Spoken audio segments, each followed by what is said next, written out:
democracy in Nigeria. And when that is the role of INEC, and INEC has gone ahead to conduct that election, the other parties, by law, are given 21 days to go file their petitions.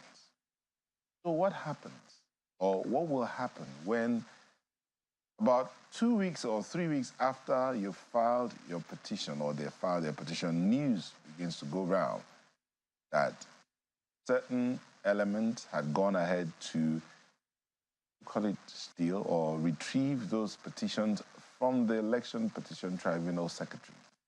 That's the story coming out from Kogi State. Election Petition Tribunal Secretary, according to the police, had come to report that he was waylaid along the road, he and 2 of his colleagues, and petitions that had already been submitted were taken from him.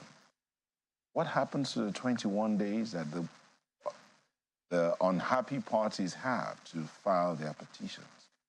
How would the law, or is there a way to walk around this situation? When they stand before the election petition tribunals, what would be said? Would the parties now have room to file again, or would they go by the records of what had been filed before? Are there copies of what has been filed? Why would hooded men, according to the police statement, even attempt to go out there and collect election petition tribunal documents from the secretary? Why should the secretary even be having those documents in his vehicle and not in the office? Ayo and Buki, would you guys help me answer this question? I wish we had answers, because stories like this compel you to do a double take, do a rethink again and again and again. If we went back to, how events that shaped this election, we'll recall how pre-filled election result sheets were discovered. We recall how, I think in some polling units, INEC decided to suspend the election in Kogi State. We recall even after the declaration of election results, how some candidates on national television presented what seemed to be compelling evidence about, mutilated result sheets and evidence of what they claimed to have, about the real result sheets that had been signed by their political parties. We know from some of the candidates that they decided not to challenge the outcome of the election result because of what they say is evident corruption in the outcome of the election. So we know all of these things, and the names of those candidates are missing in the this election result petitions. Election petitions that have been stolen from the Secretary of the Election Petition Tribunal.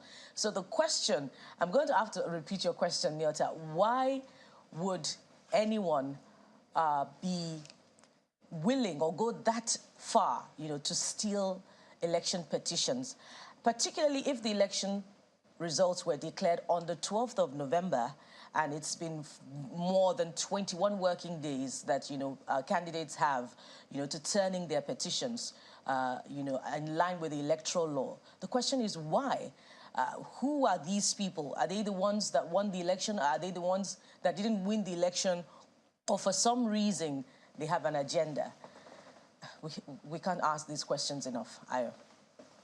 Well, Bukola and Nyota, there are more questions. The questions are coming from a statement by the spokesman of the APC Campaign Council in Kogi State. And of course, accusations are already going out. The APC, for instance, is already accusing the SDP of one thing or the other.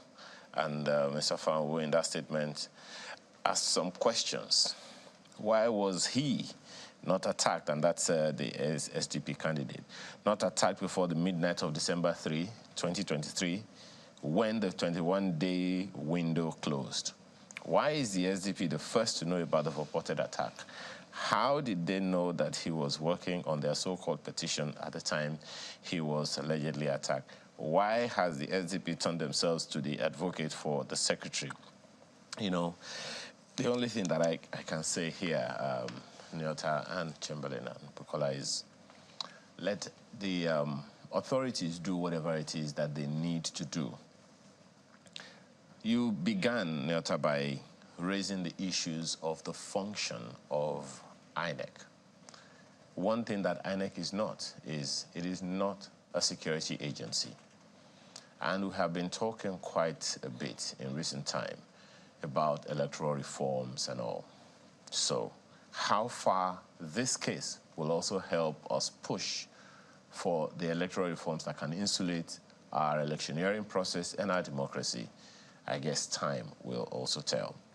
But above all is the desperation that trails our elections. What is it? And we've asked this question several times. Chamberlain, you would remember. Why is it that people want to get into power so desperately? Please, look at the salary of the governor. Look at the salary of the president of the Federal Republic of Nigeria. Some people make it in an hour or two. So why is it that people are so desperate to get into these offices? One explanation a number of people might give is it has access to power.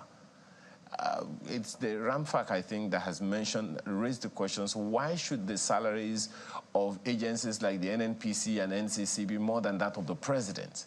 That it's appalling. It's something abhorrent. But hey, this is where we find ourselves now. Are these the reasons why there is so much desperation to get into power, but at any cost?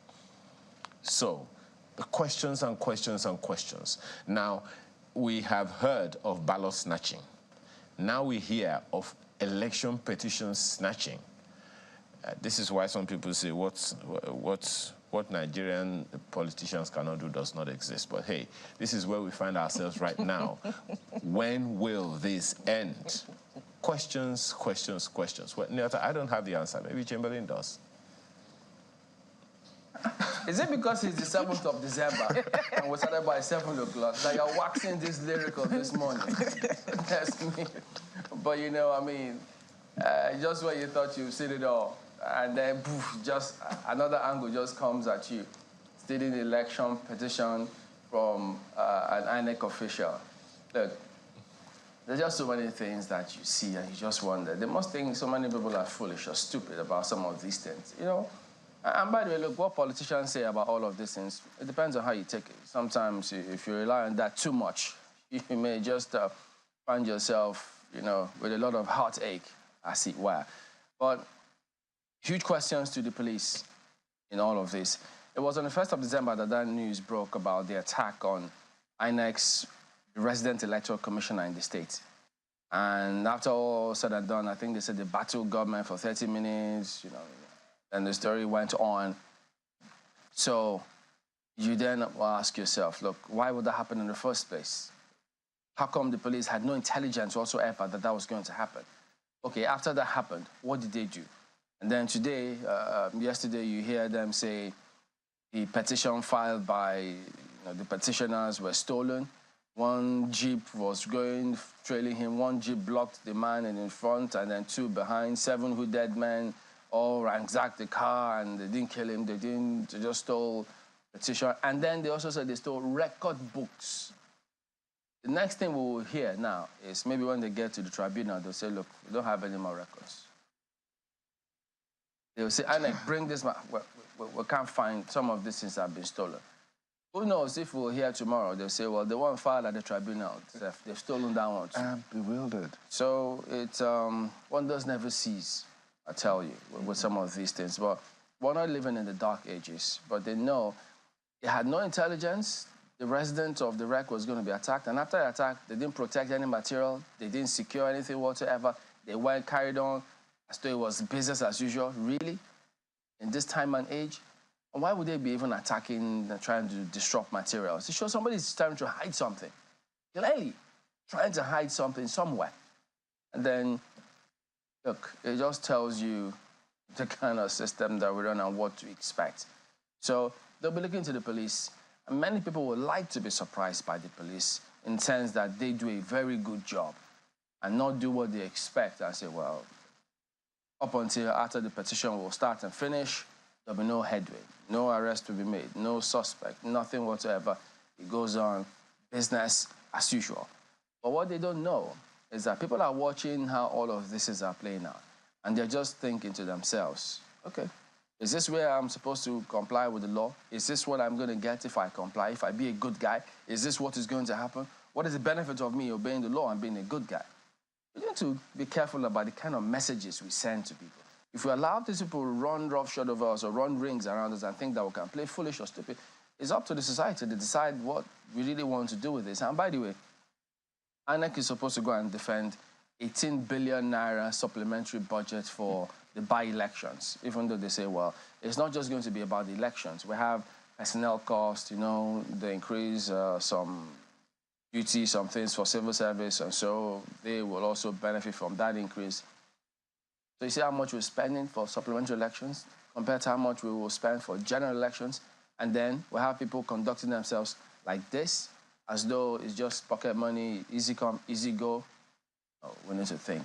We really need to think, and people need to be answerable to a lot more, because you can't afford people spending huge money, taxing, paying all of those things, and then this kind of thing is happening when people should be of utmost accountability. No, that will not be acceptable to all of them. All right, let's go ahead and take you through some of the dailies here this morning, and we'll start with Vanguard newspaper. They seem to be picking up from that bombing, and that's what they lead here with. It says, bombing error won't deter fight against terrorism, Defense Minister. UN deplores incident. Death toll rises to 127. Victims recount ordeals. Some injured moved to Army 44 Reference Hospital. PDP demands probe, compensation for victims. CSO seeks overhaul of security architecture. Guys, I went through a timeline yesterday of how some of these incidents have happened, and there was just a litany of them. If I remember January, the case in Nasarawa where they feigned ignorance, they denied it for 5 months until much later they then owned up and said, okay, well, so that's why we're asking, look, is this a pattern? Why do these things happen? It's not once, not twice, but you go down memory lane, you just see that list and you see a pattern here. What's going on with our security agencies here? Maybe for once, the first time, real quick, promptly, was owned up. Someone owned up to it that, look, yes, we did this, it was an error. Things are changing, and just hope that they will get better and we don't have this kind of things occurring over and over again. Well, more suffering for retirees as FG cuts pension spending by 21%. Wow. So there you go, when you get to this pension. You know, this is why we have several people tell us. The reason why some say is the root of endemic corruption in the system. When the military came forth, kicked off everybody in the civil service who were just going about their duties dutifully, as best as they could, with the utmost professionalism and care. And when they were kicked out, had nothing whatsoever. Then many people started thinking, oh, wait a minute, I have to plan for my future. And then things started happening. Pen started working, and things started disappearing.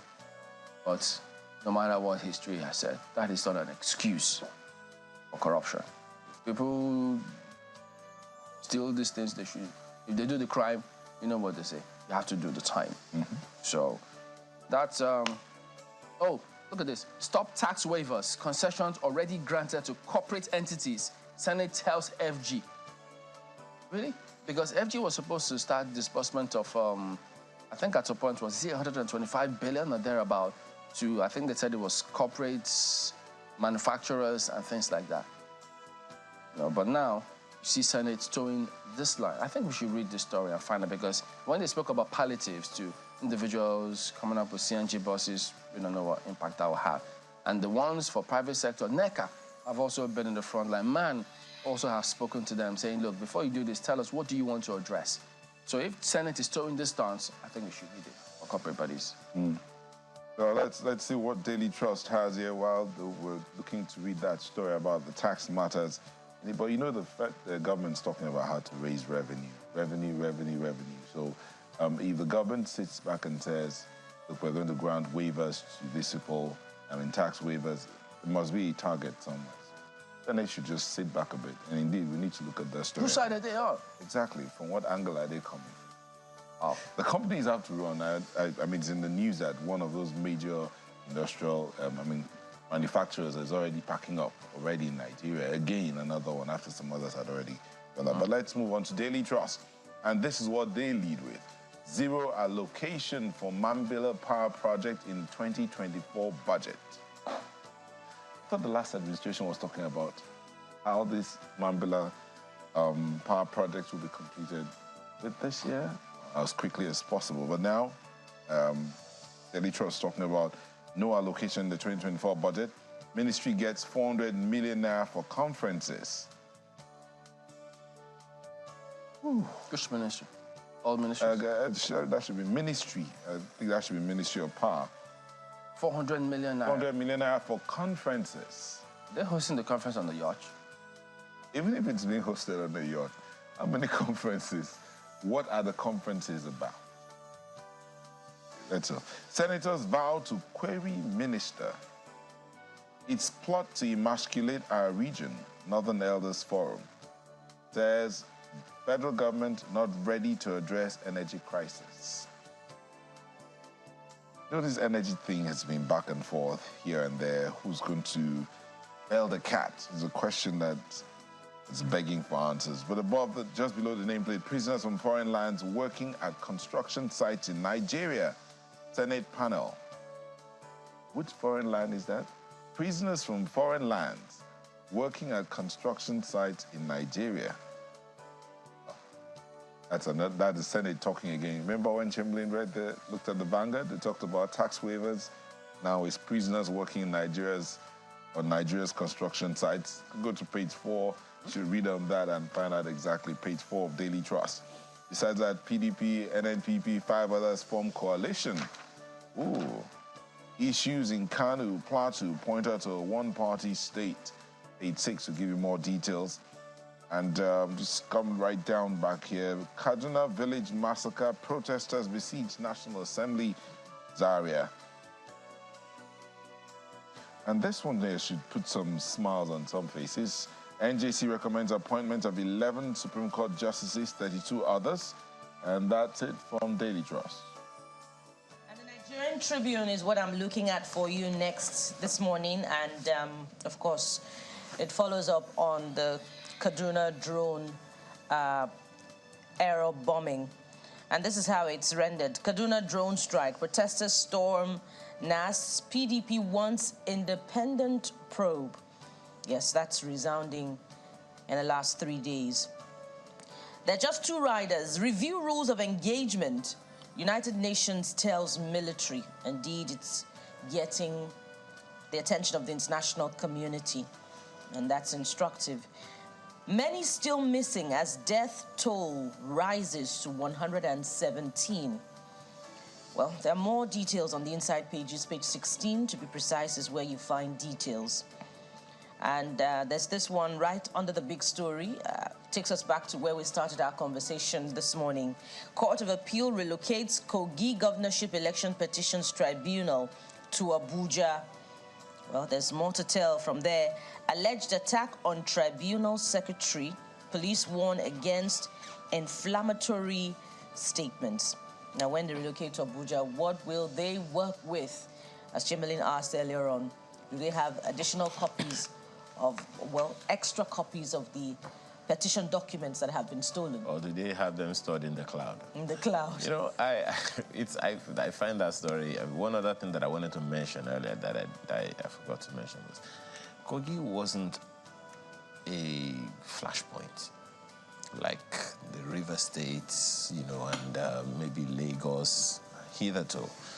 Hearing this about in Kogi, a departure of what we knew elections in Kogi to be like. Exactly. It wasn't particularly... Wasn't as serious and all. So, and neighboring Kwara State, we hardly even hear a wimp. So, and beneath that, we still have this level of desperation. Well, let's take a look at some other stories. This is a follow-up on, you know, the initial review on tax waivers, the stopping of tax waivers. Listen to this one. Stop tax waivers, offer rebates. Senate committee asks federal government. And beneath that, you hear Finance Minister admits 3 trillion naira loss in 2023. So beneath all of that optimism by government officials about us surpassing our revenue target, even as at September, there's a 3 trillion naira loss that wasn't captured in all of that commentary. So what's government doing to plug the loopholes? Well, they have to go and explain. After all, the National Assembly has already summoned like 2 of them. Also listening to Mr. Kabweze yesterday was also very telling. How we take all of those things on board, will be significant. Will be significant, particularly about budget performance for 2024, which will be, an additional test on the administrative prowess of officials of this administration. And speaking of tax waivers, offer of rebates, and the Senate's call on the federal government, well, it says a lot, about this, despite the fact that, tax waivers were inherent. Companies are divesting, and we can see, the impact of their divestment. Their products are increasingly becoming absent on the shelves in our stores. Let's leave it there for the Nigerian Tribune. The Guardian newspaper has a concerning story as its lead this morning, and it's about the police. Dilapidated police barracks. 22,000 officers await relocation claims 7 months after quit notice. It is very, very disturbing. And look at the breakdown right there. Ministry of Police Affairs 2024 budget, 938.73 billion naira. That's the budget for the police. And some of the 2024 budget. Yes, and some of the breakdown are right there on the front page. So if we do not prioritize the welfare of our officers and men, how will they prioritize, the primary function of preventing crime? The question is how much, this is quite, a sum. The question is how much of this sum would go into infrastructure development for police, where, in terms of accommodation and the rehabilitation of our police stations, which need to wear a new look as far as yesterday? Well, that, is significant. The capital projects are budgeted for, ongoing assessment of police barracks are budgeted for, construction of, provision of stations and all are budgeted for. I'm very, very concerned about the infrastructure of the human beings. The welfare of those people. That is what this story is about. 22,000 officers are awaiting relocation claims 7 months after quit notice. That's the Guardian newspaper this morning. Did you say assessment of police barracks for... Well, that's the breakdown of the budget from what I read there. They're going to spend they're going to spend 100 million for what? To assess the police barracks across the country. Then they'll spend construction, provision of station barracks, 5.77 billion. Rehabilitation and repair of stations and barracks, 1 billion. Oh boy. Okay. Look at Business Day. You think what I'm thinking too, so we're all thinking the same thing. No, but Chimney, we have to take care of our security agents, so they'll take care of us. To assess the place. We have to ensure they're okay. So okay, I think we'll need to ask more questions. What does assessment mean? Is it the usual English assessment, or there's more to... Look at Business Day. P&G Nigeria exit ends 5,000 jobs. Yeah. Last time it was Glaxo. Now it's P&G. And you still think the Senate's okay telling government not to go on with the tax waivers to encourage the manufacturing industry to continue? Look, there's just a lot going on, and sometimes you just wonder if there's one proper coordination, or there's coordination, but what level of coordination is going on, at that level up there? Do they get feedback of what's going on? Do they have an idea of, okay, what are companies doing? Is there any other one that might likely exit? Why are they exiting? I thought they spoke heavily about, making sure we do business easily, as it were, and then all those good rankings here and there. But in spite of all, that's why I keep telling them, this is the reality check. All of those other stuff, did they miss this? Do we have proper checks? Do we have just several questions? If companies are exiting and companies are really struggling, we have to ask ourselves a lot more questions. It means what we've been doing before, we need to do them differently then and get results. That's what it's about. That's Business Day. The Nigerian Observer is one I have here, and the lead with the story of the Senate's of the State House promptly defends budget after Senate warning to MDAs. What are they defending? The budget? What's in that budget? Questions again, questions that need to be answered. Chamberlain, I don't know how much light needs to be shed on this budget, but there is need for deeper scrutiny into the budget and the budgeting system and how all of that works. But that's it from the Nigerian Observer.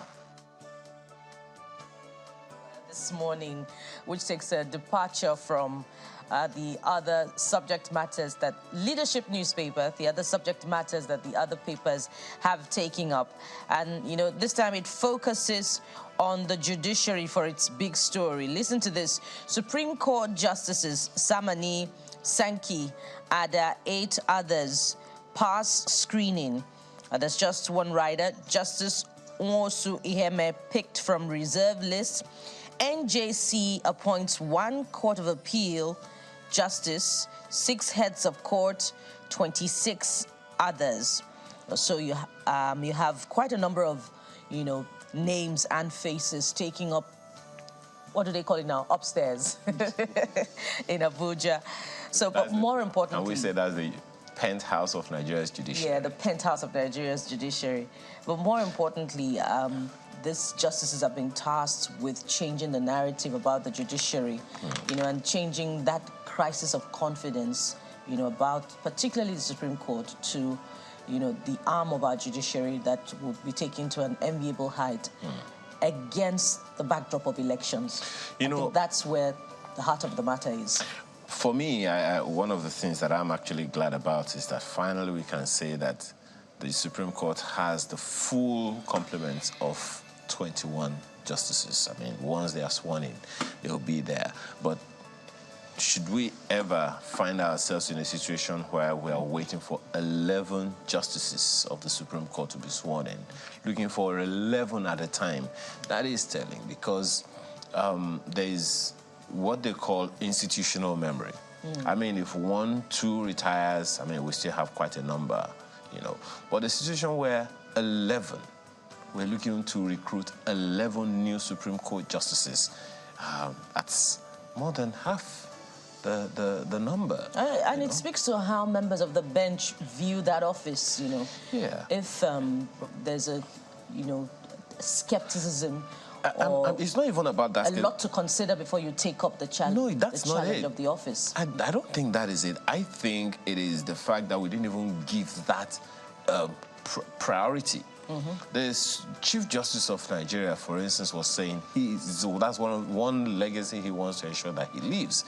That means that I do not have the time now for how long we haven't had the full complements of the Supreme Court justices. Consequently, the ones that are there have been overwhelmed. Thank you, with a lot of things to deal with. So if we are dealing with that challenge at this level, when are we going to have regional Supreme Courts? Will we ever get to that point? A lot for members of the bench to reflect on. But for me, beyond the number is the substance of what is dispensed at that office. And we need to see something different in the next few years. Let's leave it there for the leadership newspaper this morning. And that's the papers this morning. We're back right after now to take on the issues as they come. Do stay with us.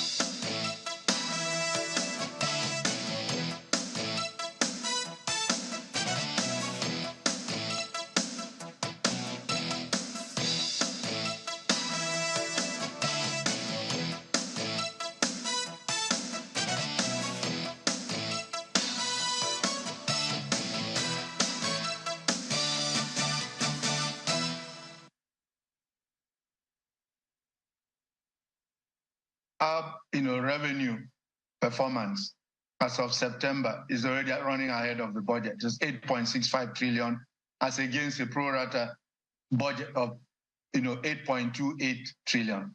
So for this year, 2023, we will make the budget projection.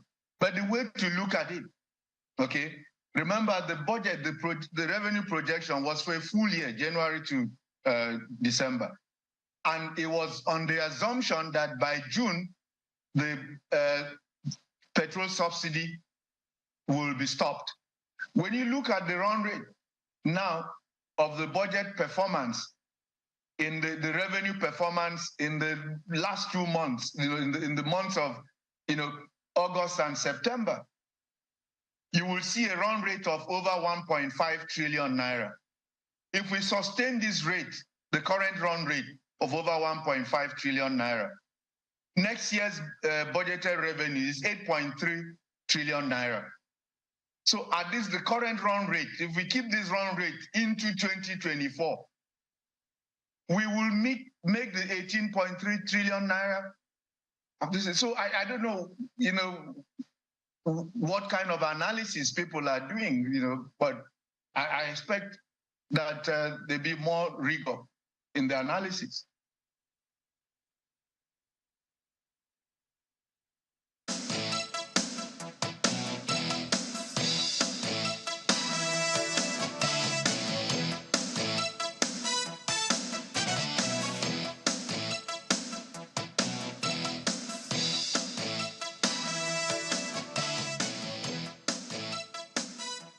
Yeah, welcome back. As you've seen, the Honorable Philip Agbese joins us this morning. He's a Deputy Spokesman and Deputy Chairman, House Committee on Media and Public Affairs. Good morning. Thank you for coming on today. It's a pleasure.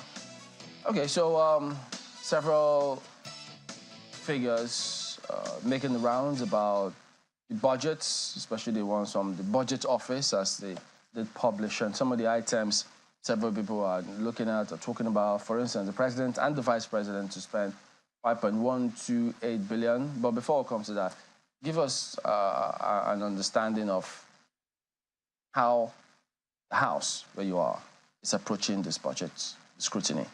Well, thank you very much. Let me start my opening statement with what the Right Honourable Speaker, His Excellency Tajuddin Abbas, said to the President when he presented this document before us. If you recall, he said that the 2024 budget must meet the yearnings and aspirations of the common citizens of our country, that the budget must address critical national issues encapsulated in our legislative agenda, the issues of good governance, tackling the security challenges across the country, addressing deficit in infrastructural development as far as the Nigeria is concerned, addressing our health challenges. And a day after that, after we received the document, the House resolved and passed it to the Committee on Appropriation. And you also recall the chairman of the Committee on Appropriation, Right Honorable Abubakar Bichi, after the committee received the document to do justice to it. And he said, this budget is the Nigerian people's budget. This is coming from the House. And why did he make that statement? Because we have gone through the document and seen clearly that, yes, the President has presented something before us that will meet, the demands and challenges of the 360 federal constituencies across the country. So for that, the Nigerian people, for the very first time, I think they have every reason to be excited. With this budget? Yes, with this budget. Oh, okay. All right, talk us through some of this, because, since you must have gone through it, so they have reason to be excited. For instance, when they see that the President and the VP will spend 5.128 billion naira for foodstuff, miscellaneous honorarium, refreshments, and repair of fixed assets, as well as acquisition of computer software, and the President to spend 7.630 billion naira for foreign trips, the breakdown will be 6.992 billion naira for international travels and 638.535 million naira for domestic travel. Villa headquarters will spend 6.484 billion naira for international and local travels. They'll buy vehicles for State House, operating vehicles for about 4 billion. And then they'll replace some SUVs for 2 billion. So that's if the House approves this budget. Is this part of what, how are people supposed to be excited about some of these kind of things? Yes, the Novetin, the 10th National Assembly House of Representatives, has done for the first time in the history of our country. After receiving this document, we held the first budget town hall debate in partnership with international donor agencies and civil society organizations. We invited the media, civil society, community-based organizations, faith-based organizations, and we all came together and again represented the document to the Nigerian people. And after that was done, you know, the feedback we got at that town hall, the budget town hall, you know, it goes a long way to show that, yes, beyond the figures around the presidency, because you see, as a people, I believe that this is a new era. And we as young people, we must move from the things that are not very important. You know, we should not allow those things to take the center stage of national discourse. This was not important? Yes, they are important. We are going to go into that. I will talk about those issues as well. But again, after this document was presented to us, and after the town hall, which the House of Representatives has carried out, and I think other public engagements that we're going to have with the people, we have commenced the issue of budget defense.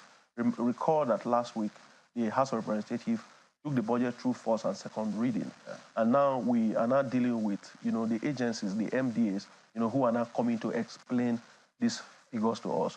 Of course, the issues you have raised are some of the issues that our relevant committees in the National Assembly are equally going to ask. But I would like us to, you know, look at those areas where debates have been held. We have interrogated some of those issues. A good example, the Committee on Works. You know, they commenced immediately after this document was circulated. And they've invited the actors, you know, in that sector. And they've come to say, to show us, like we all know, the problems, you know, we're having around road construction, the issue of concrete roads, you know, asphalt, and what we need to do to address, you know, deficit in infrastructure. And we have asked questions. What do you intend to do? You know, the construction of Kaduna, Kaduna, Kano Express Road, the one in Lagos, and all these roads across the country. So we have looked at it and said, does this road, you know, infrastructure that the president intends to provide for Nigeria, does it cut across the 6 geopolitical zones? And we have identified that that is the essence of representing our people, to ensure that, you know, whatever figure that you have goes round, right? So that is understandable. Yes. But what is it that you say are the things that are not important? What do you mean by that? I've not said the things that are not important. I said the very, very critical issues. You see, for instance, the running of the State House is also very important. But for us as elected representatives of the people, and, you know, the way the masses have, the way we have proclaimed our gospel to the people as the people's house, for us in the 10th Assembly, our concern, you know, majorly is about critical infrastructure, development in the educational sector. How many hospitals, you know, is the government going to build with these figures? These are the questions we'll be asking.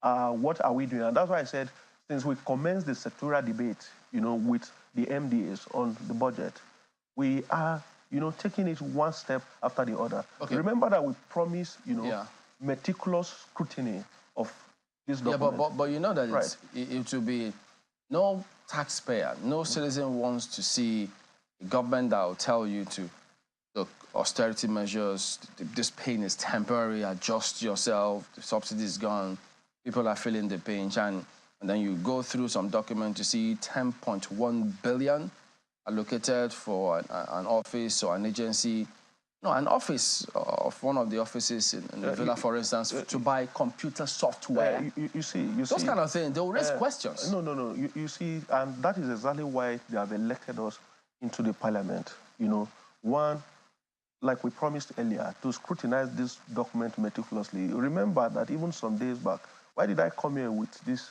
document? This is volume 1 of the budget. You recall that, you know, some person said the president presented to the National Assembly an empty box, right? And today we have this. This is volume 2 of the document, you know, and we have the soft copies distributed by the Committee on Appropriation, particularly of the House of Representatives. So the media can keep this one then, thank you. Yes.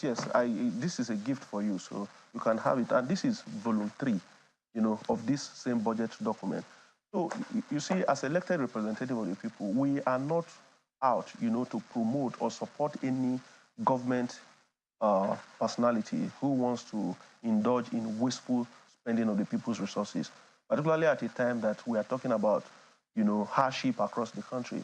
But again, for government to be able to function, the things that they have written there, remember what happened, right, during the supplementary budget debate. In the wisdom of the House Committee on Appropriation under the leadership of Abubakar Bichi, you recall that there was a certain provision for yacht in one of the agencies' budget. What did we do to that? As a parliament committed to the welfare of the masses, we took that out and instead suggested to the president, right, that that money should be committed into the student loan, which is to commence January 2024. So what happened at the end of the day to the yacht? To the yacht. At the moment, know what happened. Yeah, they may need a yacht, right? But we as a parliament at the moment, it is not our priority for now. The student loan is more of a priority to us than Wasn't that because there was an outcry from the public that, no, this is unacceptable? No, the patriotic People's Parliament, the House of Representatives, was the first to spot that. A lot that Nigerians have not seen about this document. And we're, you know, at the cost of scrutinizing the document, we're already, you know, pinpointing them. We're like bringing them out. Which one example? No, you see, this is still committee stage, right? When the various committees bring them before the House, at that time, as a spokesperson of the House, I'll be in a better position. Because, you see, some of these issues are also still being regularized between the committees and the MDAs. So they're looking at them. Let me ask this question. When you see these figures, I mean, what you have there, you see a figure, for instance, like President and Vice to spend 5.128 billion on foodstuff, miscellaneous, honorarium, refreshment, and repair of fixed assets, as well as acquisition of computer software, 5.128 billion. When you see that as a people's parliament, yes, would you be scrutinizing to say what kind of foodstuff? Are they locally made? Are they local foodstuff or are they imported foodstuff? Yes. Are those the things you'll be looking at? Yes, definitely. You see, any true elected representative of the people, especially for, you know, those of us under the leadership of His Excellency Right Honorable Tajuddin Abbas, and people who are focused on welfareism, you know, people who are focused on the survivor of the ordinary Nigerian citizen, you would definitely be interested in that figure. But I have said that beyond the figure, right, when we go into committee scrutiny of that figure, we'll report back to the Nigerian people and we'll be able to advise Mr. President and say, this figure is not right. And if the figure is right, but you see, beyond that, what is the body language of the current president? How is he, you know, faring? You know, what is his level of commitment? So when you talk about the figures for foreign trips, we have seen a president who, you know, has been transversing the globe, you know, traveling everywhere, meeting with investors. We saw what happened in India when he visited the visit to France, right? We had this issue between Nigeria, the diplomatic relationship between Nigeria and the United Arab Emirates. He traveled to India. He flew into Dubai. So if what has been proposed in that budget, like we're going to be looking at in the next few days, is for this kind of diplomatic shuttles. Since you brought up this matter of travels, you know that there's already the outcry of the number of people that the government had to sponsor to COP28. And that's also a budgeting situation. That's a lot of money that's gone into sponsoring the people that went for COP28. Now, that also would add to, what the president is doing, traveling. For COP28, right, See, let's not focus on COP28. You talked about the budget for travel, and what we've seen here for foreign trips, 7.630 billion naira. That's what's budgeted for 2024. And you're talking about the fact that the president's travels around the world are looking good. There's a task ahead, and the president is focused on delivering, ensuring there's attraction of foreign direct investment and all of that. So he's having these meetings, good trips. But the question then is, how many people are going on this trip? Why are they going on these trips with the president? How much is being spent per trip? Does the budgeting office know the specific trips and how many people will be on these trips to even begin to look at how to cut down? Does the National Assembly have an idea of who and who are going to be on this trip and the purpose of the trips to be able to say, okay, Mr. President, this one you're budgeting 7.6 billion, we need to cut it down to 3-point-something billion? Definitely. That is exactly what we're going to be doing to that budget. And like I mentioned earlier, you see, we have concerned ourselves more about the figures around the president trips. Now, are we not concerned, about the proposal for development in the educational sector? We realize that even the educational budget has been raised by about 1 trillion naira, in what happened in 2023 and 2024. As a people's parliament, these are some of our priorities, to look at what is government ready to spend, on education. And this spending on education, what areas, are the funds going to be, applied? Then we now come back again and talk about the issue of workers' welfare. What have they done? Does this document? And when Abubakar Bichi, the chairman of operations, suggested, that this is the people's document, we have looked at the document, to see that the government has made a very beautiful proposal in terms of figures, on what to be done to our workers. And again, as a serious nation, remember that since 2010, this word palliative, has crept into our lexicon on a daily basis. Everywhere you hear palliative, palliative. A serious nation should not live on palliative. And we see a budget, as a parliament, a budget that is going to take Nigeria, from a country of palliatives, to a country where every, citizen is able to, take care of his family, his or her family, and a country where things are done in the normal way. Because this intervention of palliative is only in an abnormal situation, a situation of war, or natural disasters, where people have not planned for the occurrences that you talk about, palliative, something to cushion temporary measures. So Nigeria, as a serious nation and as the giant of Africa, we should move from this issue of palliative. And for the first time, we are seeing a budget, for the very first time in the history of our country. And for those of us who have been around, just a decade or two, we are seeing a government that is seriously minded, to transmit the country from this palliative to a country of seriousness. So we are now looking at what is government, in what way has this document, intend to address the challenges, the deficit in the health sector. So we want to see, and a serious-minded parliament. You will recall that when we came on board June 2023 as a parliament, after our inauguration, we have instituted probes into some of the activities of government in the last 10 years. And I'm sure because we did some of these probes, even 15 years, that's why nobody has been able to say, oh, you are witch-hunting the past government. And you can see the unity of purpose in the parliament, particularly the House of Representatives. We've been very coordinated in all our activities, demonstrating a collective spirit to nationhood and national development. So with that, we have asked questions. And so you believe that a parliament that came on board and has been able to ask questions as to what happened in the past, to also be more interested in the things that will happen in its own lifetime. And that's why, for us as a parliament, beyond this document, we are going to ensure that we have strict oversight so that when this budget in itself is passed and is to be implemented, we ensure that every single kobo, so even if they have budgeted 10 billion naira or 20 billion naira for spendings within the presidential villa and all of that, we can assure Nigerians that no single dime, no single kobo of that money can be spent in a Honorable way of manner Agbese, that Nigerians will not be happy with us. Well, Honorable Agbese, the question would be how strict your oversight will be over this budget. You know, let's just go over some of them again. Villa mechanical electrical maintenance. What's proposed is a whopping 9 billion naira. Villa honorarium, 365.8 million naira. There's villa computers and repairs, 980 million naira. And some are asking, you know, and I'm asking on their behalf, is that, you know, when there was the hue and cry over the planned purchase of 160 million naira each for a lawmaker for the purchase of vehicles, nothing came out of it. As a matter of fact, there are reports that members have begun to take delivery of those vehicles.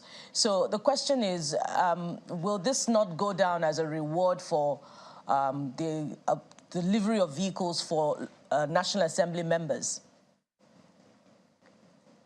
Well, thank you very much for that question. You see, for some time we have been able to,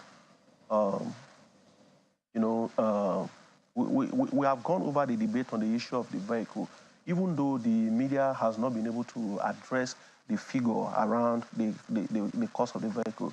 I thought by now, you know, the Nigerian media would be able to, you know, tell us exactly the cost of those vehicles. But we have said it over and again. In the House of Representatives, nobody received any vehicle worth 160 million naira.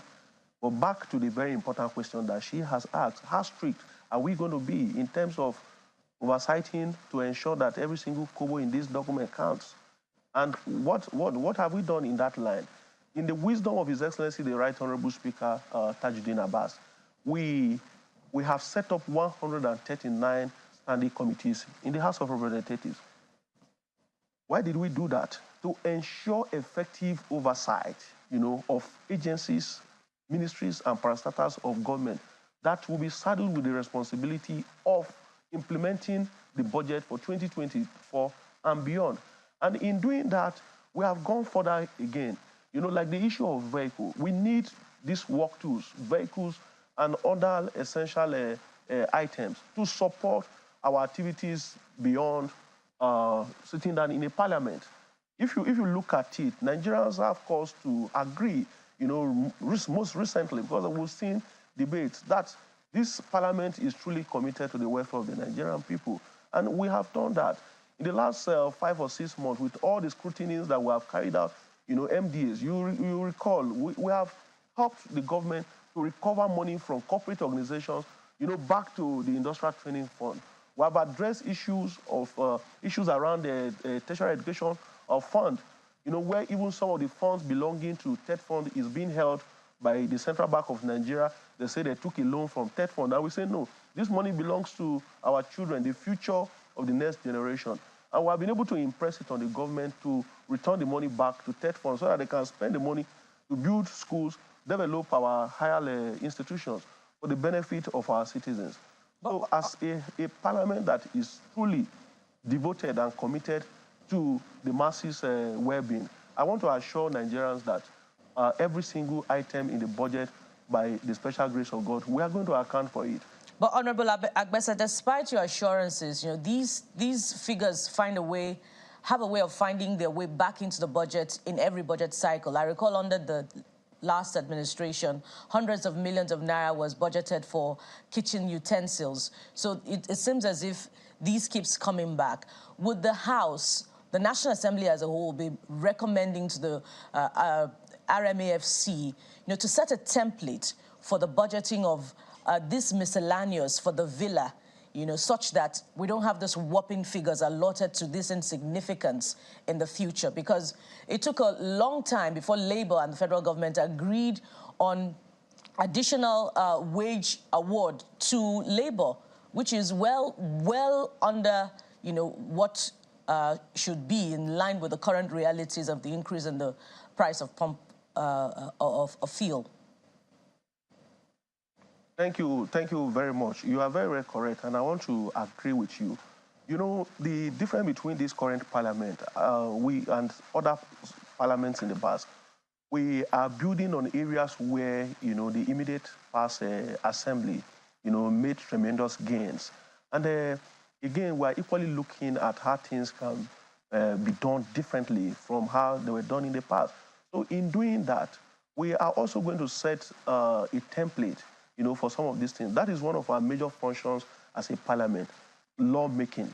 And we have promised the Nigerian people that we are going to use the instrument of lawmaking, to address some of these issues. And while we promise, scrutiny, meticulous scrutiny of the budget document, and our various committees are already working on that. One is to ensure that there will be no duplication of projects as far as the 2024 budget is concerned. We have had courses in the past where, even as a civil society activist, we saw where, agencies will duplicate some of the projects and money will be budgeted for these things. And we are telling Nigerians that with the 10th National Assembly, it is not going to be business as usual. Okay. We are going to make sure that we don't just do things differently, but the things that will be done differently will have positive impact on the welfare of the people. It's gladdening to know, when you say a number of things that you have said only raises one question. If it's not going to be business as usual, have we asked questions about how the previous budget performed? It's a concern because, for instance, maybe I should ask you, is there a process of measuring the budget performance of the previous year before this one is passed? You said that the MDAs, you're still going to be asking them questions. Is there a process of measuring how they performed before you give them another allocation to do whatever else? Yes, we have said this before, and that is why we see ourselves as a parliament in partnership and collaboration with the executive. We've maintained a very robust and cordial relationship as regards some of these issues. And again, we have seen when we invited heads of MDAs to appear before some of our investigative committees that are looking into some of the issues, not just with 2023 budget, but even beyond. And you see, yesterday, the parliament summoned the CEO of NNPC and some stakeholders, in the oil and gas industry. We are looking beyond even how they performed. What about the revenue leakages that we've had in the past? So a serious parliament, should look into some of these issues. And we have commenced asking questions. But, not spending so much time looking at what has happened in the past again. Because Mr. Speaker, His Excellency Right Honorable Tajuddin Abbas has promised Nigerians that this parliament is going to be focused. So as part of that focus is to ensure that what has come before us today is the 2024 appropriation bill. And in dealing with the 2024 appropriation bill, we must have the interests of the Nigerian people at heart. And in doing that, we must look at critical issues that will address, the problems that we are being faced with today as a nation. So going forward, from January 2024, we want to ensure that every single naira, like I mentioned earlier, every single kobo in this budget is used in the overall interest of the people. And that's exactly what we're going to be doing as a parliament. We're going to make sure, that as part of our collaborative effort and partnership with the executive, they maintain, regular checks. We commence the issue of sectoral debate in the House of Representatives, inviting, heads of agencies to come and interact with us. We intend to sustain this ongoing debate on a monthly basis. Every month we are going to have heads of critical national agencies, before the parliament to interface with us. How are you going? So we don't have to wait for another 360 days when it's time for another budget debate before we ask questions. These questions should be an ongoing thing on daily basis, on weekly basis, and on monthly basis. Asking the presidency how much they spent when they traveled to this last COP28? Who went where? Most definitely. That is the People's Parliament. We've done that in the past. We have a committee, the Committee on Special Duties. The Committee on Special Duties supervises the State House. So definitely questions will be asked. Who's going to be answering those questions? We have the powers conferred on us as a parliament by the Constitution of the Federal Republic of Nigeria to invite any individual, anybody, no matter how highly placed. So where necessary, just like the president was invited, the president came to make the budget presentation. If necessary, if there is any need, we invite the president. If there's any need, we invite the permanent secretary who is in charge of the State House services. We invite every individual as far as you interact with the taxpayers' money, will have the powers. So what punitive measures exist in this kind of scenario in case someone misused funds? First, we have a duty to recommend to Mr. President, first, the removal of such an individual from office, and two, recommendation to anti-graft agency for possible prosecution. Now, you see, this parliament, it's a different parliament. Apart from the vibrancy that Nigerians have seen in us and the commitment and devotion, to duties that they have seen in us, we have also demonstrated to be a parliament that, is promoting the issue of transparency and accountability. You saw that in our legislative agenda unveiled by His Excellency Right Honorable Tajuddin Abbas. And that was why when some persons, said, even members of the National Assembly, said the House has considered a document, an empty box. And I said, how come? One of our colleagues who has always been absent from session made that careless statement. And we said, when you spend the whole time sleeping, how would you know what is going on? When you don't take time to read, how would you know? Another one from Bauchi also, a highly respected member of the parliament, made another careless statement again and said, we have considered an empty document, or it's a shame we're not looking at what we have passed. And I said, Haba, distinguished senator, have you forgotten, the practice and the parliamentary procedures in the consideration of these documents? Will a budget document go through committee before first and second reading?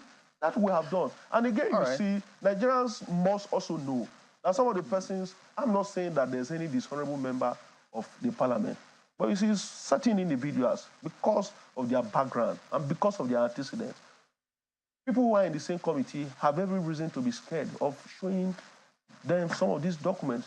Some elected representatives in this country, all they require before they can steal money is just to look at the document. And before you know, the money's gone. Well, there will be many scenarios to look through, especially the figures as people study them. So they will raise questions. But we'll look to see how, you say, the House will approach some of these matters and take the issues that people have raised very seriously. In the meantime, we do thank you for coming on. Honorable Philip Agbese is the Deputy Spokesperson and Deputy Chairman, House Committee on Media and Public Affairs. Thank you so much. We're back in a moment. Stay on with us.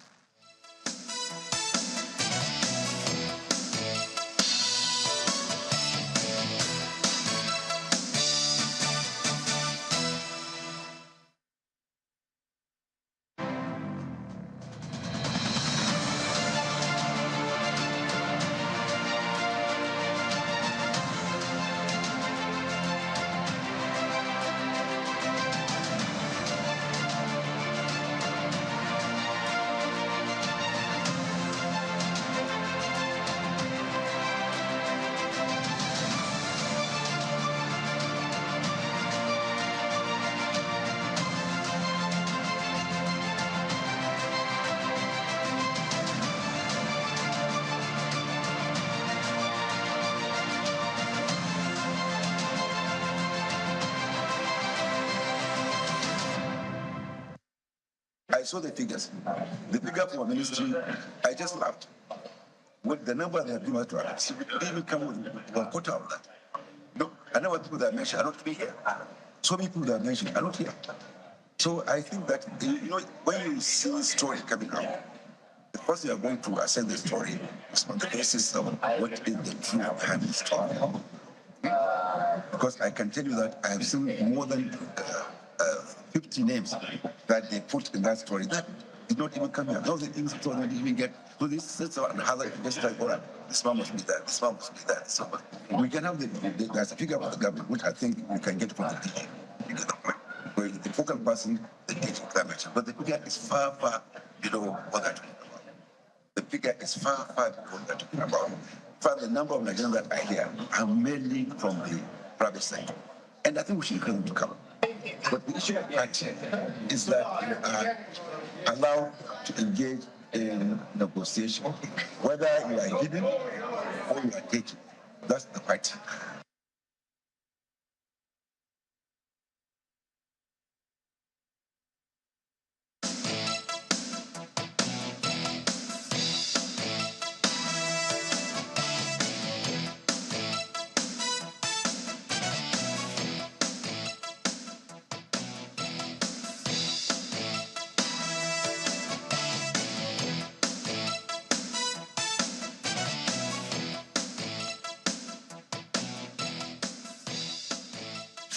All right, welcome back. So as you've seen there, Aliyu Audu joins us next. He's the special special assistant to the president on public affairs. Good morning. Thank you for coming on today.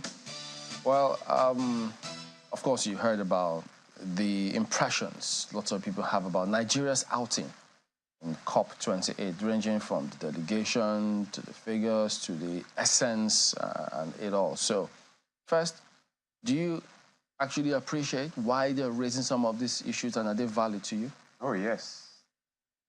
Yes, they are valid. Good morning, Nigerians. They are valid. I'm valid.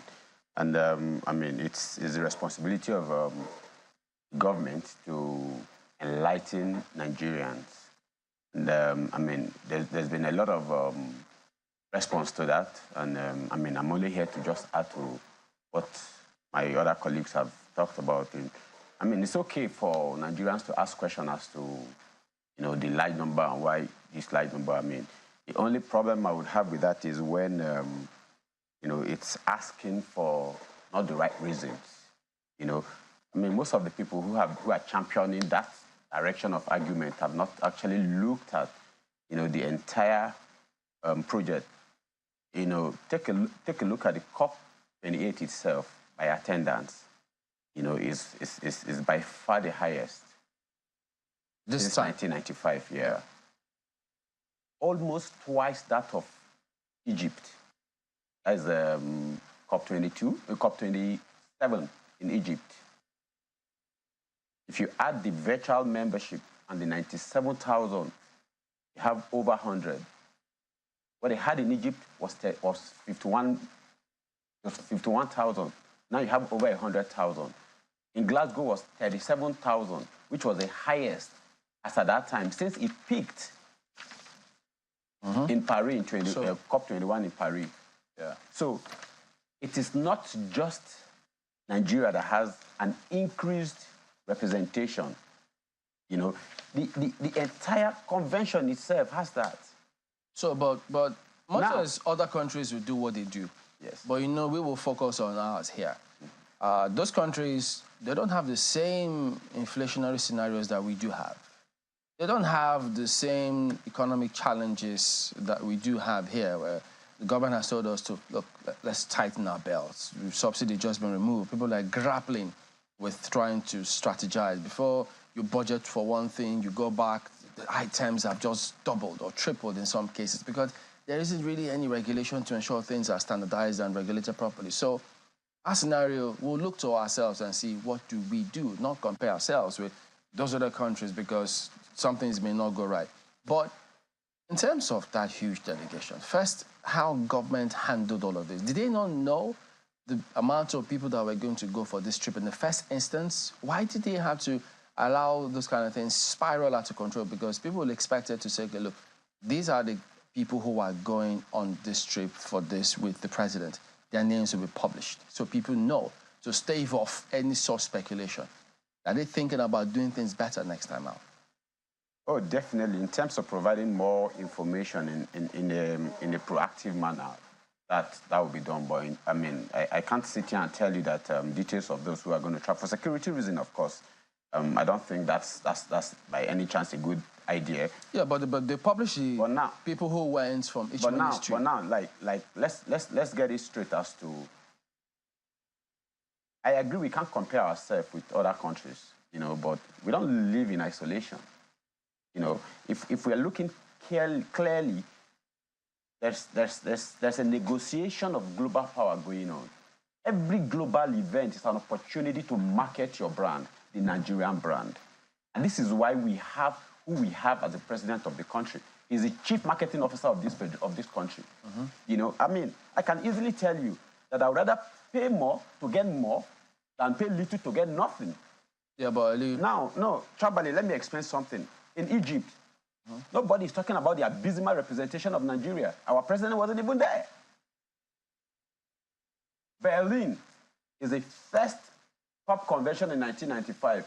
The headquarters of what's it called? The headquarters of the UNFCCC is in what's it called? It's in Bonn, Germany.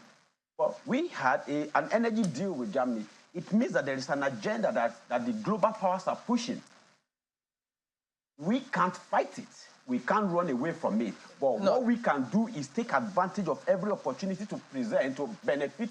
Nobody is saying we shouldn't do that. Okay. But what people are asking is, why do you need 400 and something people for a job that less than half of that can do?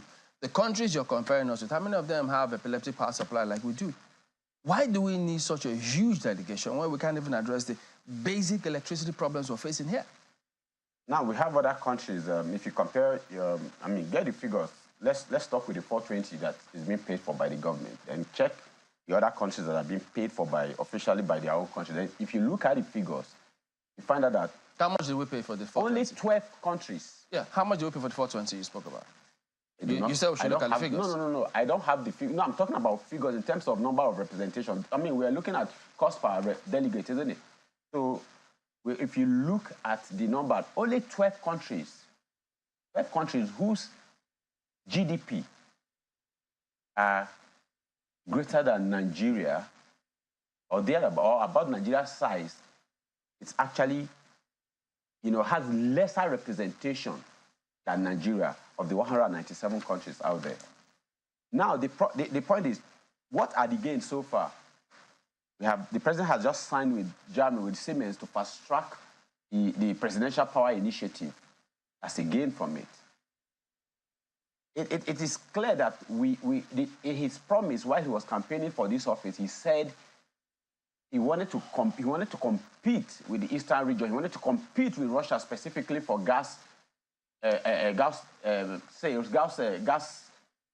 powering the Europe with gas. He signed a deal with Germany. Are you looking at the connection? We have a cultural affiliation with UAE. We have a standing bilateral, diplomatic issue, some sort of, there's a visa ban that is still every opportunity to advance our cause. Are you telling us here and now? Instead of fixating on the input, let's look at the output. Now, are you telling us here and now that those figures, 400 and something plus that went with the president to COP, less than that figure cannot do this job? I wouldn't know what job that needs to be done. I wouldn't know. But you're telling us the impact, the essence. So I thought you're doing that's what you're telling us. Now, this is we're at a point where we have to export our culture. We, as people, we, as a nation, need to realize that the more integrated into the global space we are, the better for our economy. We cannot do this sitting in our room. Yeah, but you don't need 400 and something plus to do that. Who says not? There are 197. There are 197 countries coming. There are over that figure of NGOs coming. There are over that investment companies. Sectoral investors, whether it's in clean energy or fossil fuels. All of these people are represented there. We are great stakeholders in each of them, irrespective of the direction they decide to move. The global power decide to move. Whether we move to stay with the fossil fuel, or we stay with the clean gas, or with the lower emission, we are a major player in that. So we should be very present at every level. And look at the people who have gone. Business people have, the NGOs, the academicians. Our universities should actually have a very strong representative seeking for intervention from international body in that regard in their research. Mr. Ondo, you made very fantastic submissions here. Deals signed with the different countries and different companies. Talked about exporting our culture, so we should move the whole nation out there now because we want to export our culture, right? But let's put that to one side and you talk about NGOs, you talked about companies that are there. We had a total delegation of over 8,000. Government sponsored over 400. Or 20. Let's just say 195 countries are there. Approximately 200 countries. We have 400 people. So that means we can send two. What you're saying is that we're sending two of our government delegation, two people at least, of our government delegation to each of those countries for negotiations. No. Now, hold on. You're talking about why you're trying to justify the need to have such a large number. Yes. And Chimlen asked the question, is it not possible to have gone with half of that number to achieve all of this? For instance, let's do a quick breakdown. The office of the vice president had a certain number that was apportioned to a number of people from the office of the vice president. 9. And there was a number from the presidency. Is there a difference between the presidency and the office of the vice president? All right, now let's get it right that there are agencies that are domiciled with the office of the vice president. You know, there are projects that are domiciled in the office of the vice president. And some of these projects, some of these programs have climate change implications, or there are implications of climate change on them. You know, there are aides of the vice president on this climate change matter. I mean, it's I understand. I understand the need. I understand the need to question what the government spends. It is very essential. It's not just about the spending. It's also about what is the why. With the question we're asking is, why do we need, justify why we need such a large number to go for something that could have been done with less? I am telling you that we have done, I just gave you an example. We had signed the Siemens deal. We went to COP, we didn't go to COP27, even though it happened in our backyard in Egypt. We didn't go. Who said if we had gone effectively, we probably would have had this accelerated contract that we've just signed. Imagine if we had it signed a year ago. This is not the first time we've signed the deals with Siemens. And the Siemens has come to visit the president since he took office. I am saying that there are a lot of connection between us and Germany. There are a lot of connection between Germany and this COP and the whole climate change so we have agenda. To go with 400 to Germany just so that we can continue our arrangement, deals with Germany, right? I am saying that there is need to explore every single opportunity in every global event to advance our cause. And we agree. If it takes that number of people, so be it, until someone proves that it can be done with less. This is, and I'm telling you this because the people who are spearheading this argument are the people who do not even have the basic understanding of local politics, let alone global politics. Can we focus on the matter here? It's not about people spearheading any argument. We're looking at cost of governance. Let's break it down. All right. Cost of governance. All right. We're spending so much on this. For the first time, we have, how many ministers do we have in this government? 48 ministers. Yeah. By law, we're supposed to have at least one minister per state. So let's just say that's 36. Then by law, we're supposed to have another from the region, isn't it? No problem. So we have 48 ministers. At least. That's what the law says. Okay. But we're looking at how do we cut down cost of governance, and the government decides to spend these amount of money sponsoring over 400 people to COP. And you say it is needed because you need to take advantage of every opportunity. Can we justify the argument that we have to cut down the cost of government isn't entirely valid? Really? Yes. If we're looking at the number, if we are looking at the number in its absolute figure, in its absolute state, then you can't make sense. I will work with 100 naira that gives me a 1 million naira result, than work with 10 naira that gives me a 12 naira result. Can you tell us how much was spent per delegate? I don't know, but I'm sure information, if it needs to be out, I mean, I've seen calculation of ESTA codes and flights and all of that online. It's there, I mean, I'm sure it can come out. Okay. Ayo, Buki. Well, thank you, Chamberlain. Let me just quickly ask you, Mr. Ondo, one of the issues that you have raised is, try to defend these numbers. Yesterday we had was it yesterday or the day before yesterday, we had a professor who came in here and we asked him pointedly whether or not Africa, particularly Nigeria, has significantly benefited from the convention of parties meetings over the years. From his own expert angle, we haven't really benefited anything, or at least not as significantly as we should have been. And add that to the fact that a good number of times when these promises are made, that's all we hear. Many Nigerians don't hear any more beyond those promises. So historically and until now and going forward, do you think that even this COP28, even with all of the promises and agreements and everything, do you think we have benefited significantly from these events? All right. I don't think it is entirely true that we haven't benefited. And if you look at the conversation over the months that our president has been, attending global events, you get the language that he's not there begging for handouts. He's there telling the world that Nigeria is ready to take its place on the table. And when you are there, when you are making such statements, you need to be very, very firm. The benefit we have is we have a president who understands global politics. You see, in any case, promises were made in Egypt, but they were not honored.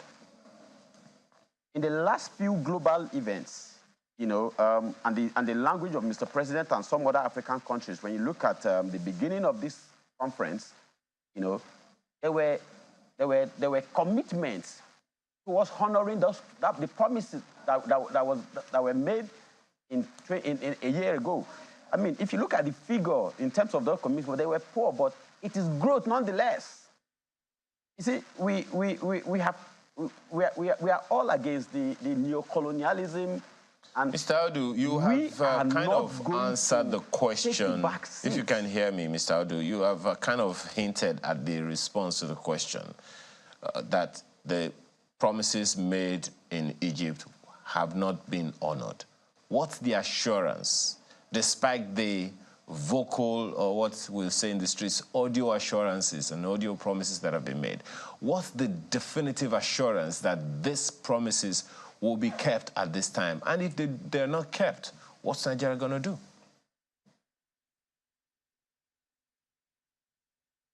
I mean, after I said what you just said, I equally said that there have been some commitment this year. Poor, but yes, there have been some commitment. And as smart as our president is, he's not waiting for the global or the blanket benefit. He's going for specific benefit. He has accelerated our deal with, there are takeaways, and he does not go into any of such negotiation without taking something out of there. That is what we must take note of. It's going to take a while for us to get our seat the way we want it, but we are in the right direction, and playing small on the global stage isn't going to help us. Well, Mr. Audu, I wish you would be more specific, particularly specific about, the takeaways and the low-hanging fruits from Mr. President's marketing of Nigeria at COP28. And I ask this because of the feedback that we're getting about the president's presentation, which some have said that the president should apologize to Nigerians over because of his incoherence. So are we misunderstanding the import and the impact of the president's marketing of Nigeria at COP? How we're going to, shoot ourselves in the leg, but there were no commitments as to what we're going to be given to treat that injury or treat that bullet wound. But we signed that nonetheless. And coming forward, we signed deals agreements that should help us in that regard. That there were no strong commitment from the global powers. As an individual, Mr. President has never hidden his position on the whole global climate change agenda. He has continuously maintained his position that we are too poor as a people, nation, or continent to be told to jettison our only source of livelihood, while you have not told us what you are going to give us going through the alternatives. The good thing about it is, like, for Nigeria, we are lucky. We have lithium in commercial quantity. We have gas. Gas is fossil fuel too, but it has lower emission, green gas emission, so that's why they are pushing it. So in any case, we are a major player. So we need to be able to see how we can take advantage of whatever they are bringing. We have, on the other side, a number of people who are not so excited about this. We heard the position of UAE. Ali, as we wind down on this one, there were those who said that the president had, way before this trip, warned government officials and the likes that anyone who have no business traveling to some of these trips shouldn't find themselves there. And there are those who also say, look, this particular trip, there are several people who have no business being on this trip and they were there. And they're waiting to see what will happen. So first of all, is that true that the president gave that warning? And is that true? I mean, I can't recall, but it sounds like what he will do. It sounds like what Mr. President will do. I mean, I can't say, but I know he can do that, yes. Okay, so many will be looking to see what happens because they've seen this. Now, I mean, I am not sure you are looking at the 422 delegates that are paid for by the government. I'm talking about the 422. Of the 420 or there 420 that was paid by the government. So you think that's there are the people, one I'm talking you think about. there are people who do not have business being in there of the 420? You think all of them have business there? No, I'm asking, is that your because opinion? If you look at the list there, if you see the number of people that went from, say, Ministry of e.g. Environment, for instance, and look at all ministries, 187. Okay, what is it that 187 are going to sign that even 50 cannot come back and say, look, if it was about presentation, we presented. This is what came out. These are the takeaways. These are the action points. Come on now. These are not... But now, tell us now, what do we expect as takeaways? What are the action points? And when will people see results of this visit in this country? Any idea? Yes. The cement deal, you know, the cement fast-track deal should point us in that direction. And the $500 million deal that earlier signed with Germany, you know, should point us in that direction because it's simple. But every time there is a global convention, you know, Mr. President goes to, you know, the chancellor and he's like, remember what you said? Remember our deal? I haven't seen anything. He said, okay, let's move forward. That's his person. He's a business negotiator. That is why we voted for him. All right, we need to go, but I mean, we all know that there are times that the president may not be able to go for a very important trip. He delegates the vice president. So when this is not cast in stone, you can't tell me everybody must be. No, they don't all have to. You see, as much as I agree with you, I would like us to, you know, for the sake of clarity and informing the public, show a breakdown of all the other nations represented, their official and their overflow. I would like us to show to the public the breakdown of the other countries so that we can compare strength to strength, population to population, climate change impact to climate change impact of all the other nations that were at COP28. Check their figures and check our official figures. Then you know that the cry is out of place. Is out of place. Well, this is the figure that the Ministry of Information released to Nigerians as to taxpayers. We're not paying for those other countries. We're paying for these people. And we have right to ask questions of the people who are spending our money. So that's the bottom line. And we need to understand that we have trusted a man whose record shows that he can be trusted. You see, we don't have a cost problem. We have a revenue problem. So, wow. In terms of cost, what we should be looking at is optimization. You see, optimization does not usually mean cut down. We need to improve the quality and the quantity of output of government spending. That is a better way to look at. So money is not our problem, but how to spend it. No, I'm not saying cost problem. I'm not saying money is not our problem. You say it's a revenue problem. Revenue is money. If I say we have revenue problems, no, we don't have. You say we don't have a cost problem. Cost problem. So whatever we have, we can spend. We are now begin to bother how to bring it in. We are the most diverse nation. Get this right. We are the most diverse nation, and our diversity means that we are going to have to do a lot of processes if we are to ensure inclusion. All right. All of this process comes at a cost. Okay. Adu is the Special Assistant to the President on Public Affairs. Thank you for coming on this morning. Thank you for having me. We will be back in a moment. Don't go away.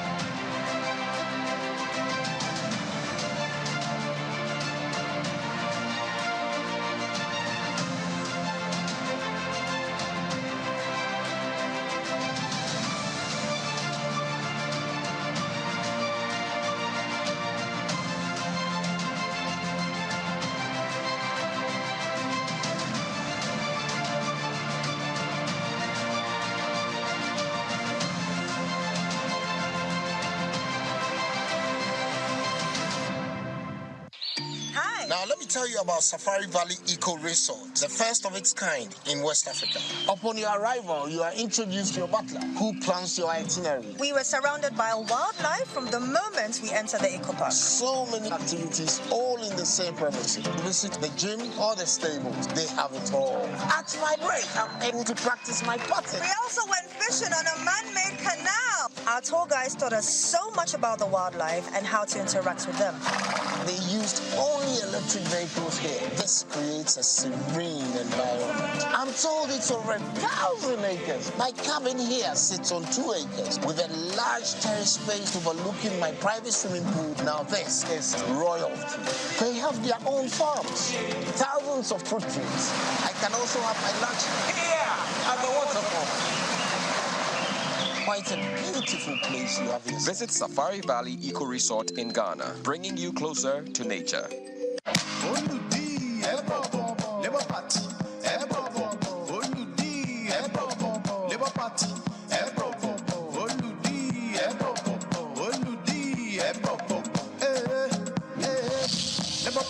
Who's your guy?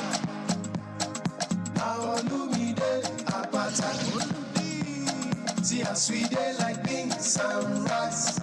Labour Party, I will never leave your side. I will never ever. I dedicate my time forever, time to you, my people. Even if the road is rough, I know mine. 'Cause together we shall stand. Labour Party, who's your guy? Now Olumide Apata. See us we dey like beans and rice. 'Cause together we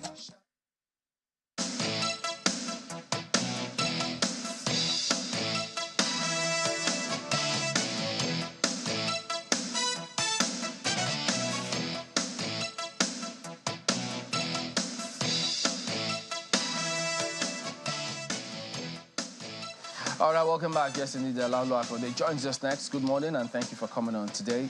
Good morning. We started out, we talked about the budgeting system, we talked about the scenarios in terms of how government delegation went and back, and several people trying to connect the dots as to whether or not government really is about the people, if they feel the pulse of the people, or is there a cocoon up there when you get in there, you just have to be in that bubble. So several questions, always, and most times it comes across as though it's us and them. So they say tighten your belts, but you look to different things. Again, politics is in the burn at this time.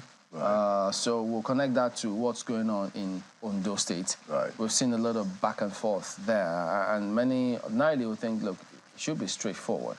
But it turns out there appears to be a lot more going on in Ondo State than people are actually seeing in terms of who wants to hold on to it. We know the governor is indisposed, the deputy angling to run the affairs of states, but several other interests there. I just think that, no, it might not be exactly that way. So from your perspective, what's going on in Ondo State, what can you tell us? Right. Well, I mean, that's a very important development.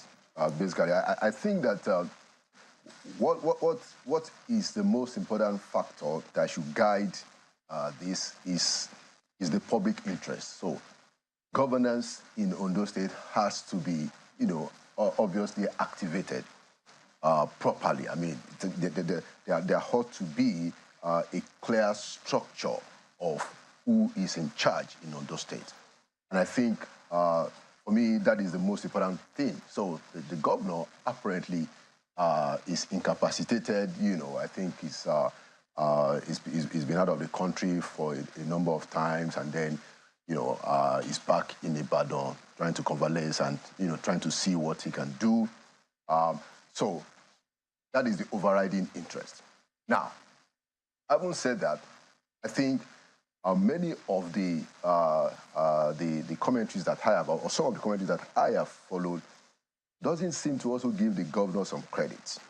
I mean, this guy has handed over power at least 4 times this year. And so So we're not dealing with the situation of somebody who is trying to hang on to power desperate. But that is impression that is being created now. And that's the point, and that's why I said, look, yes, it is important. You can't have a situation where you have a deputy governor who doesn't have the authority if the governor is not available. That is non-negotiable. Okay? If the governor is not there, the Constitution says that the deputy governor should take over. But this guy, Governor Akeredolu, has handed over power 4 times this year to the guy. Okay? So what I suspect is happening in Ondo State is politics. And I'm not saying that, they should have a situation where there is this, you don't know what is happening. No, that has to be sorted out. But I think credit ought to go to Akeredolu. Now, if you look at Akeredolu very well, this is a guy that is very courageous. You're not going to find many politicians that are bold as Akeredolu. This was the guy when we were talking about, whether power was going to shift to south and some people felt it should stay in the north. He said, no, look, it's going to be north and south. Very bold. He comes out and says it's at his seat. And in this particular case, he has handed over power 4 times to the deputy governor. So what should happen now is that he should hand over power if he is not in place to run the government. But we should not have a situation where, based on report, you have party leaders giving instructions to the State Assembly and to the security as to what is going to happen, which was what the president stopped last week. Remember, the president had a meeting, I think about 2 Fridays ago, when he brought all the stakeholders together. We have information reported in the media that what had happened was that you had party leaders going to Ondo State and trying to determine with some people what ought to happen, giving instructions to security of party leaders. Yeah. Was it on the direction of the president? That was why the president stopped it. Because the president said that you can't do that. They were doing that behind the president's back? I imagine. And this was what was in the report, in the newspaper reports. Quest Times reported it, leadership reported it. So my point is that you must have a situation where everybody is carried along, which was what the president tried to do. Say, look, if this guy is not available, then, he should hand over power. But don't try to do it in such a way that doesn't carry him along. He's still alive. We don't have conclusive information whether he's incapacitated. There are insinuations that he is, okay? But there's a constitutional requirement. If somebody is going to be declared incapacitated, it has to start with a resolution from the executive, from the state, which has not happened. So clearly there's power play in the sense that is what is happening. Some groups high up there are against the governor. And so the same party, and they then mobilize certain people. As you said, they went to the state to try and see what they can do with the deputy governor. But I'm also wondering here now, if the governor has handed over 4 times, has the deputy governor also shown himself to douse all of this tension, in a sense, probably coming up and then saying, look, he's handed over to me not once, not twice, but a number of times. Yeah. So there really isn't all this hoopla in the media about him not wanting to hand over or him holding tight as though his sit tight is unwarranted. Have you heard any such commentary from the deputy governor? Well, so I think that is what the president, and we must give the president kudos for this. That is what the president is trying to sort out and say, look, this is a political problem. It's not a constitutional crisis yet. That's why he brought everybody and said, look, what we are going to do is that everybody goes back to status quo. The governor is still the governor. The deputy governor is the deputy governor. If the governor is not around, the deputy governor, manages things. And you see that after that, the deputy governor presided over a state ESCO. So this is the point. The president is trying to say that, look, this can be done in a way that carries everybody along. He's trying to resolve what is clearly a political crisis in Ondo State. Is it that some people didn't want to they didn't bounce it off the president? They just wanted to have their way no matter what happens? Well, don't let me... We have the reports, there. And the paper mentioned the name of the party chairman. Yeah, and it's not been denied. And I am told on good authority that the president was himself alarmed that you have party officials giving instructions to security agencies to go and, giving them instructions what to do, essentially. It's not a duty of the party leader to give instructions to security. As it's reported, that means can the party chairman be going against the president? Well, I don't know whether he went against the president, but I understand that when the president found out, the president had to put a stop to it and say that, no, I mean, you can't do that. Wow. You know, which was why he called the meeting on the Friday and tried to bring everybody together. The point is that what is happening in Ondo State is a political crisis. And I think that people have been unfair to Akeredolu. Akeredolu is somebody that stands up for what he believes in. He's a man of courage. Now, the man is sick. But now you do have a situation where, he's not handing over power. This year, he has handed over power 4 times. 4 times. You must give the man credit.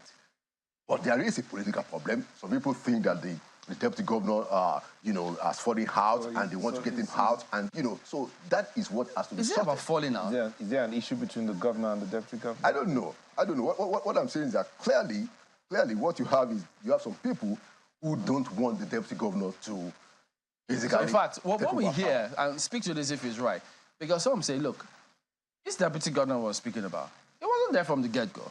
It was not the first deputy governor that was there. Yeah. He came on board much later. Second time. And then you have people who will say, wait a minute, if we've been here all the while, you just came in, and then is it because maybe the governor is indisposed, you now want to try and grab the reign of affairs in the party? It doesn't work that way. Whether you're deputy governor or not, you have to join the queue. So some loyalists to the governor may also be thinking, wait a minute, if the governor is not disposed to him, you cannot grab this by force. And maybe party leaders are now thinking, no, let him take it. So probably that might explain this friction. Well, but the truth of the matter is that he's the deputy governor. So if the governor is not around, whether you like him or not... No, actually, I'm talking about because there's election coming up. That's why this drama is huge. I think so. Election is coming up in less than 1 year, actually. So you might be right. But the point is that for now, right now, he is the deputy governor. So if the governor is incapacitated, and this is my point, this has to be done properly. If the governor is incapacitated, the constitution says that the executive council ought to make that resolution. Who would set up that? Who would call for that executive council meeting? Well, last week, after the meeting with the president, there was an executive council meeting presided over by the deputy governor. So do you think in that kind of meeting, the deputy governor would dare, and I choose that carefully, would dare say, let's assess the health status of the governor as to determine whether he's incapacitated or not? Do you think he would do that? I mean, following all the things that happened before that meeting. I don't know, and I don't want to delve into that speculation because I'm not a politician. My concern here is that there have been a lot of claims that the governor is incapacitated. Okay, there must be some people that will be able to determine that. The president, I imagine, should know. There are people who must have the information properly, and this thing should be done properly. If it's incapacitated, then there should be an executive council resolution to make that clear, so that power can proceed. That's what the issue will be. Mr. Akonde, both of us know that that executive council decision, that's what we're talking about here, may never happen.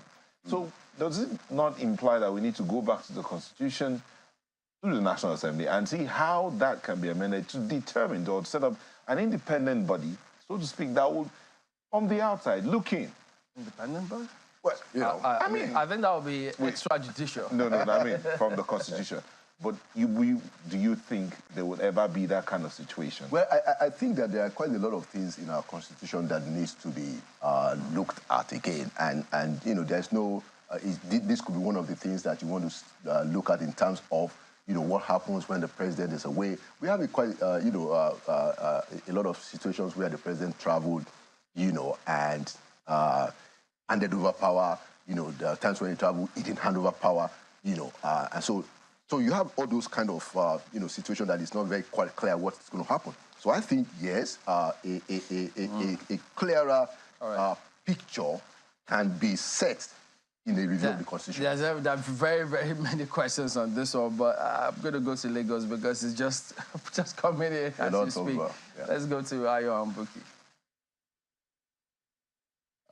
Mr. Akonde, one of the things that I find quite interesting in all the conversations that we're having here is something that you mentioned, that, some things, it seems like some things came to the president by surprise. And it only goes to raise the issue of how people in the corridors of power take advantage of the privileges that they have of being around the corridors of power. Part of the story goes that some people, some elements around, the presidency had the audacity to invite security agencies to, in the name of the president, get some things done in Ondo State. You have served with the president, the vice president before in the president's office, so you probably have an idea of how these things work and how they should be curtailed, because it is taking undue advantage of the privileges that are theirs, but not authority to summon security agencies.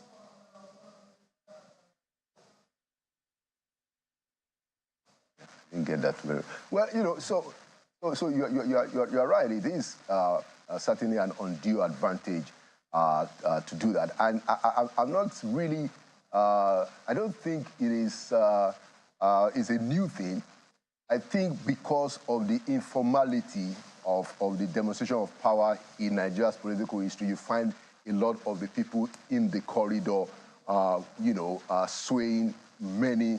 Or swaying power, informally. So I'm not sure that it is unusual, but it is not right. It is not right. People are elected and appointed and given specific authority, but a lot of the times, or some of the times, you find people around them using the authority. It's not new, but the point is that it's not the right thing to do. And to the credit of the president, when he heard about these particular instances, he gave instructions to the security agencies to stand down. The issue here, Mr. Konde, about a political... Yeah, my apologies. The issue here is that if the president hadn't decided to go to Ondo State, those security agencies could have been used to compel something untoward and unconstitutional to happen, simply because they have the privilege. So how do we curtail that kind of thing? That's the issue here, because if the president hadn't heard about it and dealt with it decisively, the way he did, we will not be talking about the same things we're talking about now.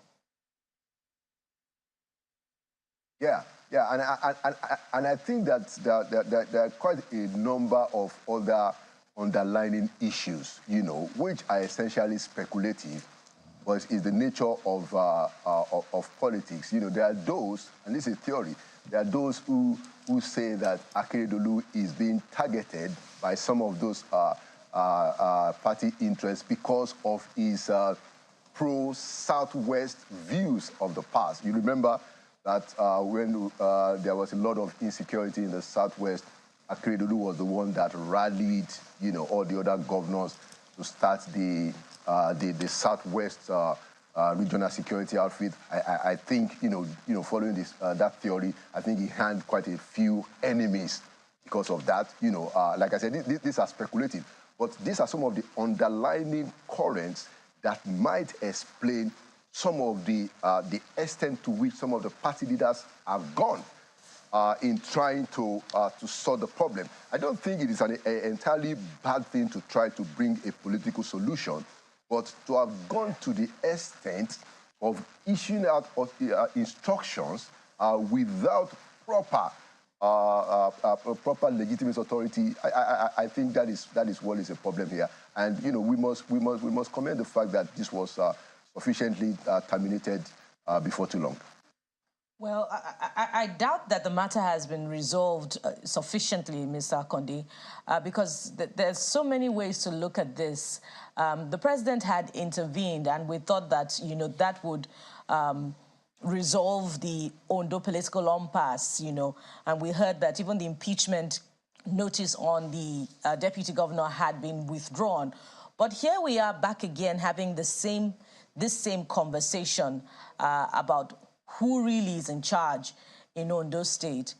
For me, the more important point is that the President of the Federal Republic of Nigeria, the Commander-in-Chief of the Armed Forces, had intervened and made some recommendations, and we're still here. What are the lessons that we really should learn from this, Mr. Konde? Because, back in time, at the onset of democracy in this country, the Commander-in-Chief of the Armed Forces wielded more authority over the affairs of states. Well, I think the lessons to learn here are essentially to see the difference between what is a political crisis and what is a legal crisis. I don't think that Ondo State has gotten to what is a constitutional crisis, really.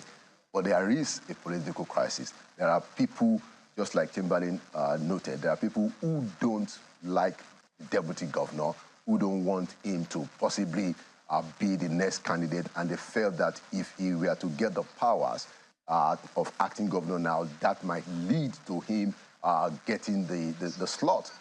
But my position is that, look, he is the deputy governor, you know, and so we have to follow the due process. And if the governor is indeed incapacitated, there is an outline in the Constitution of how this ought to happen. And while it is all right, indeed, for political leaders to try and work out a political solution, it is important to also know the limits of a political party or political leaders and what the duties of government officials are. You know, I just gave a title, In the Name of the President. Sounds like a title of a good book that one can write. Or a movie. You can adapt to a blockbuster movie, that's right. Fantastic one. Right. I can't pay him for patents. He's in patented, so we have to thank you for coming on. Lalo Akonde, former presidential aide. And as a matter of fact, lessons here is that some of the things that they say the president signed off on, you need to check and double check. Yeah. Imagine if they couldn't access the president, what could have happened? I mean, look at what happened on the yacht. The man said that he knew nothing about the yacht, and everybody was going all over the place that he wanted the yacht. Okay, so another story is how do these things happen? That will be the next chapter. But let's take a look at some messages before we go as quick as we can. This one is coming from Professor Emmanuel Okwebo, who says, instead of wasting taxpayers' money on the over 400 delegates to the just concluded COP28 conference, Nigerian government, especially the Ministry of Environment, should focus more on our peculiar environmental challenges. Is the government of the day aware that the quality and quantity of life in Nigeria is about the lowest in the world? Are they aware that the average life expectancy of Nigeria is about 55 years? Are they also aware that the very high level of morbidity and mortality in Nigeria are driven largely by environmental pollution challenges, mainly indoor and outdoor air pollution, and not necessarily climate change? Nigeria, as a nation, must order its priority correctly to enhance our life, our quality and quantity. And Professor Monica Enakena says the state of California fiscal budget for 2024 is $310 billion, which is equivalent to 10 years of Nigeria's budget. Our budget is still dependent on the value of crude in the international market. Our refinery is still moribund, while the state of Texas has over 32 refineries out of 126 in the USA. Our capital expenditure and loan repayment suck 80% of our $33 billion budget. Lack of power drives up cost of production and prices of goods and services, causing galloping inflation and stifling our SMEs, which is the economic hub of any developed or developing economy. That's Professor Enakena. So much to unpack from there. And this one is from Festus Akimboyewa. He says, NAS must ask the executive why we have to borrow about 8 trillion naira to finance the 2024 budget when the same government had removed oil subsidy and ended our 2-tier exchange rates. NAS must also ensure that any borrowing is spent on developing our infrastructure, supporting vulnerable businesses, and keeping people in work. Any bogus and fraudulent spending identified in the budget must be removed. That's our show this morning. Thank you for the privilege of being a part of your morning. I'm Ayo Makinde. Have a wonderful day. Thank you for watching. I am Bukola Koka. And thank you for watching. I'm Neota Igbe. We'll see you next time. I'm Trey Bellin. Goodbye.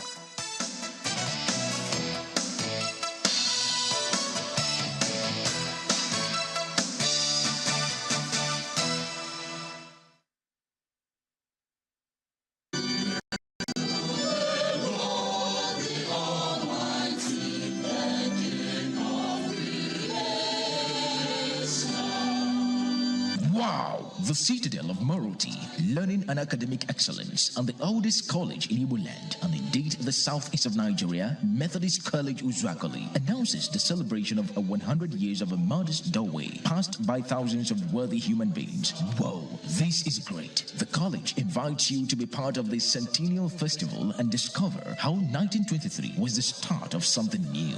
This milestone celebration, which will span a year, starts with the college's biennial homecoming on the 9th of December and a Thanksgiving service at the college chapel at 9:30 a.m. on the 10th of December 2023. Old boys and girls of the college above the age of 80 will be specially honored at the service. This special day will also witness the unveiling of a physical model of the proposed infrastructure of the new Methodist College Uzuakoli. The Governor of Abia State, His Excellency Dr. Alex Oti, heavily supported by the President of Uzuakoli Methodist College Old Boys Association Umkober, Mazi Ugochukwu Okorafu, and the Methodist Archbishop of Umuahia, the Most Reverend Chibuzo Poko, will flag off the year-long celebration with a tree planting event to mark the event and in the support of the biodiversity. Long live Uzumeko, long live Umkober, long live the Methodist Church of Nigeria. Signed, Dr. Chima Bobegu, Chairman, Centenary Media and Publicity Committee.